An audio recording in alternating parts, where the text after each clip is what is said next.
No, he wouldn't. Yes, he would. What are you guys arguing about? Timmy says that Jesus and God would strike down anyone who used his name to teach falsely.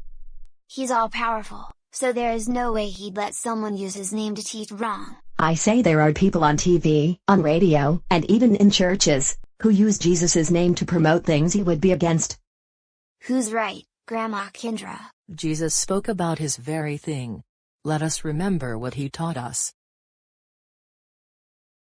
Matthew 24:4-5 Watch out that no one deceives you, for many will come in my name, claiming, I am the Messiah, and will deceive many. Matthew 24:10-11 At that time many will turn away from the faith and will betray and hate each other, and many false prophets will appear and deceive many people. Matthew 7:15-16 Watch out for false prophets.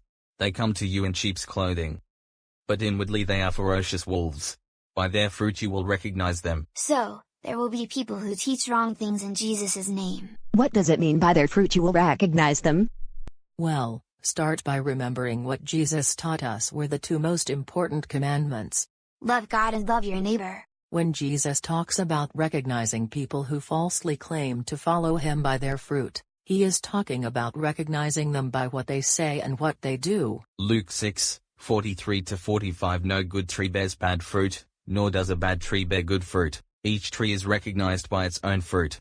People do not pick figs from thorn bushes, or grapes from briars. A good man brings good things out of the good stored up in his heart, and an evil man brings evil things out of the evil stored up in his heart, for the mouth speaks what the heart is full of. If someone is teaching or doing things that do not show both a love for God and love for their neighbors, they are not bearing good fruit. So, a preacher who reminds you to be thankful to God for what you have bears good fruit, and a preacher who pretends that God wants to make you rich if you say or do something bears bad fruit.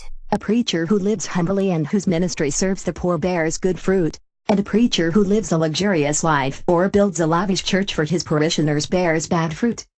A radio personality who reminds us we are to love all of our fellow men bears good fruit. And one who says you should be angry or judge someone or some group bears bad fruit. One who reminds us that loving God and loving our neighbors are the most important commandments bears good fruit, and one who uses God to try justifying arguments, political views, or condemning others bears bad fruit.